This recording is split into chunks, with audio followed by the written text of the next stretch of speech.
Ça, c'est plus précieux pour Dieu que toutes les prières du monde. Il n'y a pas plus précieux que ça. Que quelqu'un qui a pris conscience. C'est pour ça que Rabbeinu, il insiste tellement sur l'aide des doutes, parce que le fait que tu vas te retirer à chaque fois du monde, tu vas prendre un moment où tu vas être meyachev ton date, comme Rabbeinu l'appelle, Idbo des doutes meyachev ton date, c'est-à-dire quand tu fais Idbo des doutes, tu fais descendre ta connaissance dans ton cœur, petit à petit. Tu vas pas, même si tu as fait Idbo des doutes pendant des années, il y a un jour où la connaissance, elle va devenir conscience chez toi. C'est impossible, tu vas faire Idbo des doutes pendant 30 ou 40 ans, il ne va pas se passer des choses avec toi. C'est sûr qu'il va se passer des choses. Parce que une goutte de connaissance, elle va descendre dans ton cœur. Et si une goutte de ta connaissance descend dans ton cœur, ça y est, tu vas devenir conscient. Et si tu es conscient, tu vas te bouger. Dans la prière, dans les actes, tu vas mettre des barrières dans ta vie. Quand tu sais que tu as des choses où tu tombes, tu vas te protéger, tu vas faire ce que tu peux faire. Et surtout, tu vas venir prier Hachem. Donc, il n'y a pas une plus grande prière que celle-là. Que quelqu'un qui sent sa pauvreté et qui vient demander à Hachem de l'aider pour se rapprocher de lui. Cette douleur qu'il ressent, ce manque qu'il ressent n'est pas plus grand que ça dans le monde. Donc c'est ça qu'on demande.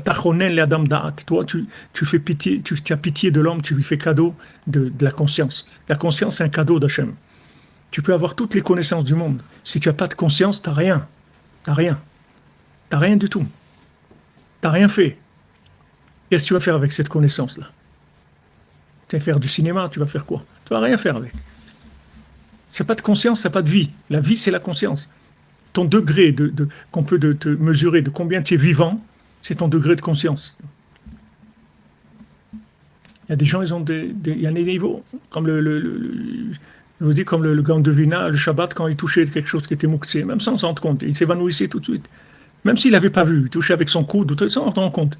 Mais le fait que maintenant il avait touché quelque chose qui était pas, bien que c'est pas interdit, il avait pas l'intention, mais même le fait que c'est quelque chose qui était en désaccord avec Shabbat, ça ne pouvait pas supporter.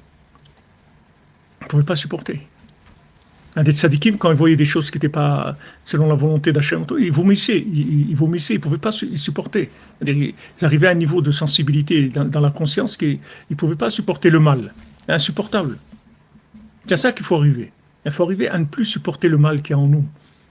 Et quand on voit que maintenant, on a des choses qui ne sont pas bien chez nous et qu'on ne les supporte plus, il n'y a pas d'autre possibilité d'en sortir que par la prière, de venir mendier chez Hachem. De venir mendier quand on a conscience de notre pauvreté. On va venir mendier comme quelqu'un qui n'a pas de quoi manger, il va mendier. Quelqu'un qui est loin d'Hachem, il va venir mendier. Cette prière-là, c'est la plus belle prière du monde. Il n'y a pas plus beau que ça. Il n'y a pas plus grand, c'est la prière qui passe avant tout.